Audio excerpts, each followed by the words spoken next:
그리고 살찐 송아지를 끌어다가 잡으라. 우리가 먹고 즐기자. 이 내 아들이 죽었다가 다시 살아났으며 내가 잃었다가 다시 얻었노라 하니 그들이 즐거워하더라. 맏아들은 밭에 있다가 돌아와 집에 가까이 왔을 때 풍악과 춤추는 소리를 듣고 한 종을 불러 이 무슨 말인가 물었되 대답하되 당신의 동생이 돌아왔음에 당신의 아버지가 건강한 그를 다시 맞아들이게 되므로 인하여 살찐 송아지를 잡았나이다 하니 그가 노하여 들어가고자 하지 아니하거늘 아버지가 나와서 권한대 아버지께 대답하여 이르되 내가 여러 해 아버지를 섬겨 명을 어김이 없거늘 내게는 염소 새끼라도 주어 나와 내 벗으로 즐기게 하신 일이 없더니 아버지의 살림을 장녀들과 함께 삼켜버린 이 아들이 돌아오매 이를 위하여 살찐 송아지를 잡으셨나이다. 아버지가 이르되 예 너는 항상 나와 함께 있으니 내 것이 다 네 것이로되 이 네 동생은 죽었다가 살아났으며 내가 잃었다가 얻었기로 우리가 즐거워하고 기뻐하는 것이 마땅하다 하니라. 아멘. 예. 아마 작년 부활절 이후에도 한번 이 내용을 갖고 굉장히 길게 얘기를 그래서 아마 주일 예배 때부터 시작해서 주일 예배 때마다 아마 3주에 걸쳐서 돌아온 탕자의 비유 이야기를 갖고 부활과 더불어서 이야기를 했던 기억이 납니다. 오늘은 이제 금요일 날 다음 주부터는 이제 부활하고는 이제 상관없는 본문으로 이제 들어갑니다만은 이번 주까지는 이제 좀 부활과 상관 있는 본문들을 찾아서 이야기를 나누고 있습니다. 우선 첫 번째 오늘 이 탕자의 비유 가운데 첫 번째 생각할 수 있는 것은 뭐냐면 아버지의 재산인데 그런데 그 아버지의 재산을 12절에 뭐라고 얘기하고 있냐면은 아들에게 각각 살림을 나눠 주었다 이렇게 얘기하고 있어요. 예. 그러니까 재산이 헬라 말로는 우시아라고 하는 말이에요. 우시아라고 하는 것은 뭐냐면 단순하게 내가 소득으로 얻은 재산뿐만 아니라 내 뭐라고 그럴까요? 일종의 본질 또는 어떤 실체 그러니까 나를 대신할 수 있는 그런 어떤 것을 우시아라고 그렇게 얘기를 합니다. 그런데 여기 아버지여 재산 중에서 내게 돌아올 분깃을 내게 주소서 그랬더니 아버지가 살림을 각각 나눠줬다. 살림이라고 하는 말이 나와요. 예. 이 살림이라고 하는 말은 그 헬라 말로는 비오스라고 하는 말인데 이거는 우리가 잘 알듯이 바이오, 바이오 테크놀로지, 바이올로지 이래가지고 생명이라는 뜻이에요. 예. 그러니까 여기 지금 아버지께 재산을 달라고 그렇게 이야기를 하니까 아버지가 어떻게 했어요? 생명을 준 거예요, 사실은. 예. 비오스라고 하는 그 생명을 사실은 라이프라고 하는 그런 의미가 더 강하거든요. 그것을 첫째 아들과 둘째 아들에게 나눠줬다. 예. 그러니까 저는 이 비유에서 먼저 오늘 이 새벽에 한 번 더 생각하는 건 뭐냐면 우리 주님이 우리에게 주고자 원하는 게 뭐냐라고 하는 거죠. 예. 그죠? 그게 바로 비오스라고 하는 생명을 주시기를 원하신다. 왜 예수 그리스도가 죽어야만 됐고 그리고 왜 부활하셔야만 됐겠느냐라고 하는 것을 무슨 다른 성경적인 어떤 지식 없이 우리가 한번 그냥 쉽게 얘기한다면 우리에게 영원한 생명을 나눠주시기 위한 거죠. 예. 그래서 그가 십자가에 달려 죽으시고 그리고 3일 만에 부활하신 거죠. 그래서 그 부활을 믿는 자들에게는 하나님 아버지께서 우리에게 뭘 주시는 거예요? 바로 이 비오스를 주는 거예요. 이 생명을 우리에게 주시는 거죠. 이게 성경에 어찌 보면 요약된 내용이라고도 우리가 말씀드릴 수가 있는 거죠. 네. 그러니까 오늘 우리 신앙인들이 신앙생활을 하면서 정말 우리가 하나님으로부터 얻어야 될 것은 뭐냐면 이 비오스를 얻는 거예요. 예. 내가 기도를 해서 내 재산을 불리고, 그리고 내가 신앙생활을 잘해가지고 평안을 찾고 건강을 얻고 하는 이런 부수적인 것이 아니라 정말 내 삶 자체에 풍성한 은혜를 우리가 거둬들이고 그것을 누리는 것. 네. 그래서 기쁨으로 살아가는 것. 그 기쁨이 재산을 얻은 기쁨이 아니라 그 기쁨이 아버지가 주신 생명을 내가 갖고 소유하고 사는 기쁨.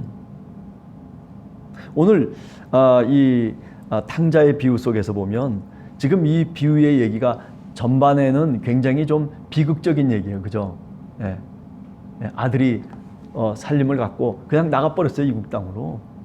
그런데 그가 돌아오고 난 다음에 어땠어요? 잔치가 벌어졌어요. 그 집의 잔치, 그 동네의 잔치가 벌어졌어요. 즐거워하고 우리가 기뻐하는 것이 마땅하지 아니하냐.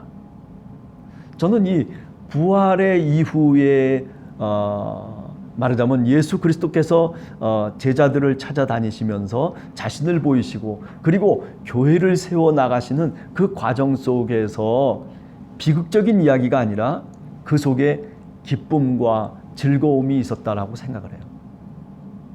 따라서 오늘 우리가 신앙생활을 하면서도 마찬가지입니다. 부활의 증인으로 산다는 것은 비극적인 삶을 사는 게 아니에요.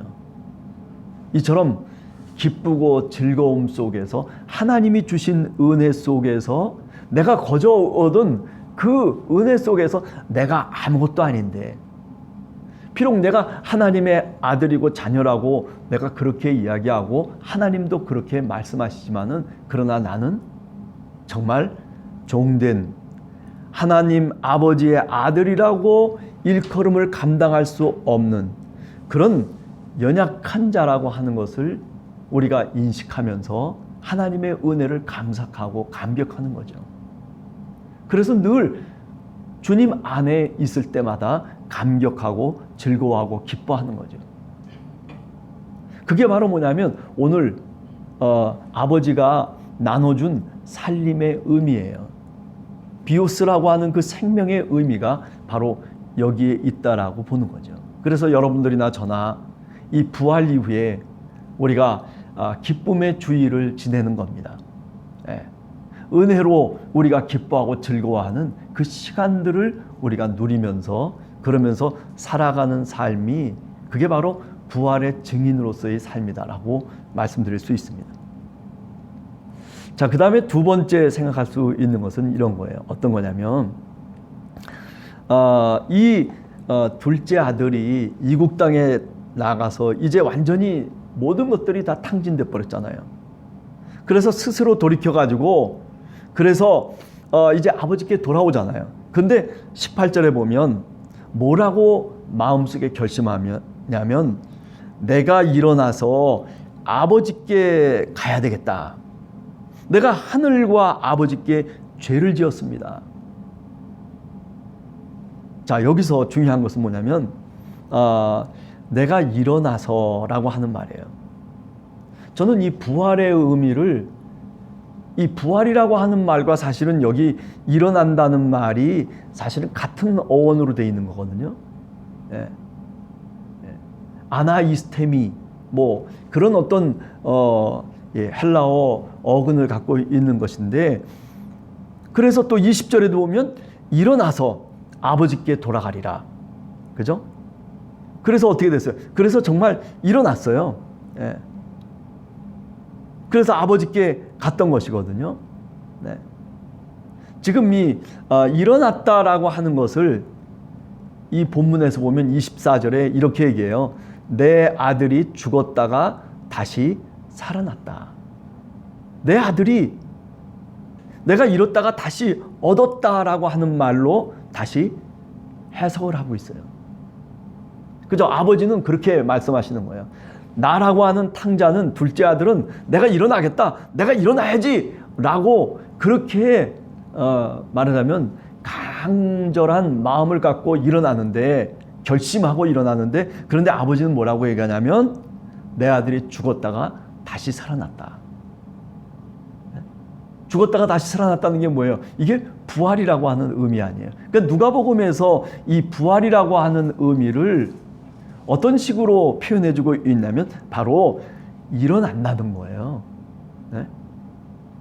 내가 아무리 어려운 지경에 주업 열매를 얻어먹고 그리고 이제 다 모든 것을 탕진하고 그리고 더 이상 어떻게 살 수 없는 그런 형편에 떨어진 이 둘째 아들, 예. 마음도 무너졌고 그리고 모든 환경도 다 무너져 버렸어요. 마치 예수님이 십자가에 달려서 돌아가시고 그리고 저 무덤 속에 갇혀 있는 것과 같은 모든 것들이 다 캄캄해서 어디 지척을 구분할 수 없는, 내 스스로는 어떻게 도저히 할 수 없는 그런 캄캄한 굴에 갇혀 있는 그런 인간의 모습을 바로 오늘 이 둘째 아들의 모습에서 우리가 찾을 수가 있는 거죠. 그런데 어떻게 했어요? 그런데 일어나야 되겠다는 거예요. 이 자각이라고 하는 것이, 이것이 정말 중요한 겁니다. 나중에 고린도후서 1장을 이렇게 우리가 읽어보면 사도 바울이 부활이라고 하는 것을 내가 정말 죽을 지경에 이르렀다가 하나님의 은혜로 다시 내가 기운을 얻고 다시 일어섰다라고 하는 그런 의미의 내용을 사실은 얘기하고 있거든요. 네. 그러니까 오늘 여기 누가복음 15장에서 둘째 아들, 내가 일어나야 되겠다. 그래서 20절에는 일어났다는 거죠. 그리고 아버지께 돌아가야 되겠다 하는 이런 어떤 회개와 그리고 마음의 어떤 결심과 그리고 자기 자신의 인식의 변화, 이런 것들이 어찌 보면 여기 오늘 누가복음서 속에서 보면 내 아들이 죽었다가 이제 다시 살아났다는 의미죠. 부활의 의미예요. 오늘 우리들도 이제 저 2000년 전에 예수 그리스도가 빈 무덤에서 부활하신 그 사건을 우리가 볼 수는 없어요.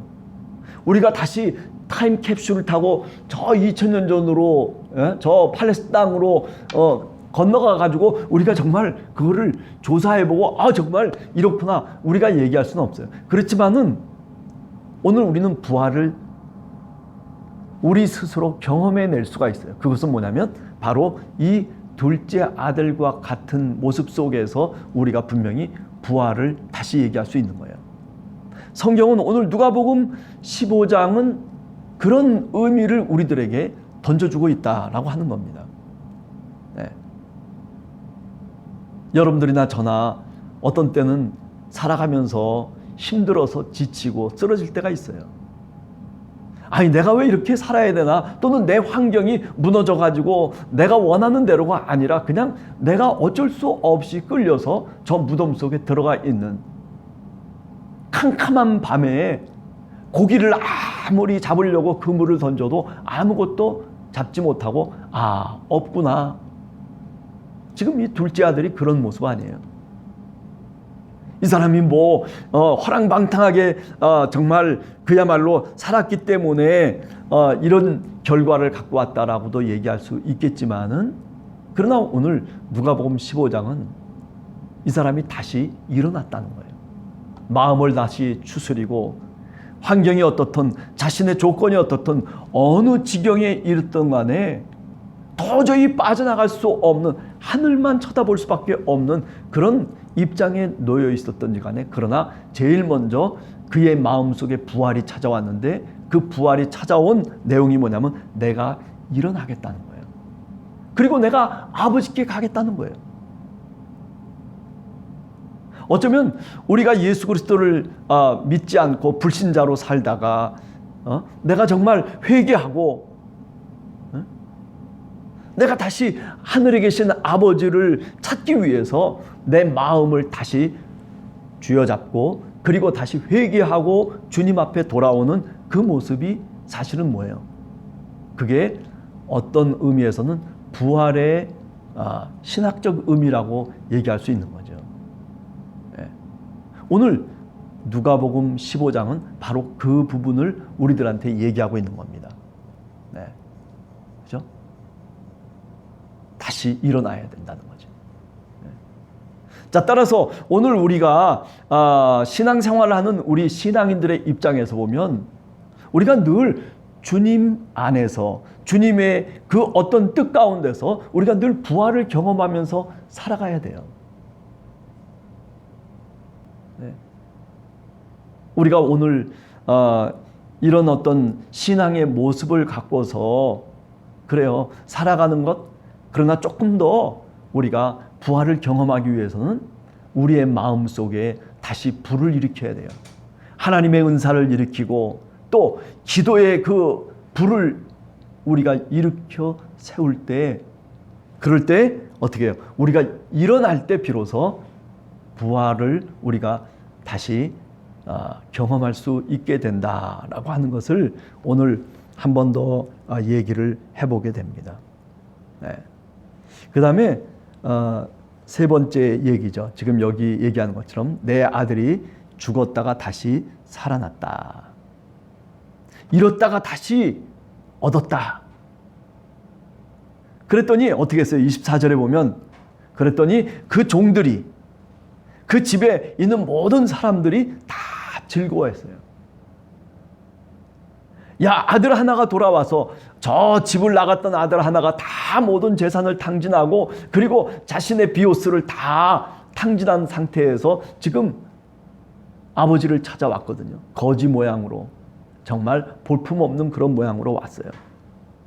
네. 그런데 아버지의 그 말씀 앞에 그 종들은 어떻게 했어요? 즐거워하고 또 즐거워했어요. 풍악을 울리고 그리고 정말 살찐 송아지를 잡아가지고 그리고 온 동네 사람들이 다 기뻐하고 즐거워하는 거죠. 네. 이게 부활의 증인들이 살아가는 삶의 모습이라고 생각해요. 네. 그죠? 부활을 경험한 사람들, 아니 부활을 오늘 또 경험하면서 아버지를 향해서 다시 일어나는 사람들, 아니 그 소식을 듣고 그 소식과 함께 같이 즐거워해 줄 수 있는 그런 동료들. 네. 오늘 우리 교회는 바로 이런 모습을 되찾아야 되는 거죠. 교회에 나오면 주님의 말씀을 통해서 사람들이 기운을 얻고 소망을 얻고 그리고 기도하지 못하던 사람이 기도를 하고 그리고 믿음 없던 사람이 믿음으로 일어서고 그리고 뭔가 비오스라고 하는 그 생명이 죽어있는 사람들이 다시 꽃을 피우면서 다시 일어나는 그 생기가 발랄한 그런 교회의 모습을 우리가 서로 공유하고 그리고 서로 나눠 가질 수 있어야 되지. 오늘 우리 교회 모습은 어떤가? 코로나 때문에 이거 뭐 도대체 서로 만날 수도 없고 뭐 그러자니 뭐 얼굴을 보고 뭐 얘기할 수도 있는 것도 아니고 다들 뭐 멀찍이 떨어져 가지고 뭐 인사를 해도 꾹 뭐 안녕하세요 얘기도 하는 것도 아니고 주먹으로 턱 치고 그냥 뭐 이렇게 저렇게, 이게 도대체 신앙생활을 하는 것 같지 않은 그런 신앙생활을 오늘 또 우리가 해나가고 있어요. 안타까운 일이죠. 네. 그러나 우리 마음속에 잃지 말아야 될 것은 뭐냐면 우리가 늘 우리 형제와 자매, 우리들의 그 성도들 한 사람 한 사람들을 위해서 우리가 마음속에 희망을 품는 거예요. 네. 아니 사촌이 땅을 사면 즐거워하고 기뻐해야 되는데, 아니 그 사람이 기도를 해서 다시 힘을 얻고 하면 그러면 기뻐하고 즐거워해야 되는데, 그런데 이 큰아들의 어떤 모습은 뭐와 같아요? 꼭 마귀의 모습과 같은 거죠. 사탄의 모습. 네. 그렇죠? 그래서 마귀는 우리 한 사람 한 사람이 기운을 차리고 다시 일어나서 아버지께 돌아와서 잔치를 벌이고 있는 이 모습, 이것을 거부하고 있는 거죠. 네. 그렇죠? 네. 오늘 하루를 저희들이 살아가면서 부활이라고 하는 게 멀리 있는 게 아니다. 저 2000년 전에 있었던 것이 아니고 오늘 이 누가복음 15장을 읽으면서 부활은 바로 나에게 있다 하는 것을 우리가 오늘 또 좀 인식하면서 살아갔으면 좋겠다라고 하는 거죠. 예. 부활이 우리의 인격 속에 우리의 삶이 될 수 있는 그런 믿음의 우리 성도님들 다 되시기를 간절히 주님의 이름으로 축원합니다. 기도하겠습니다.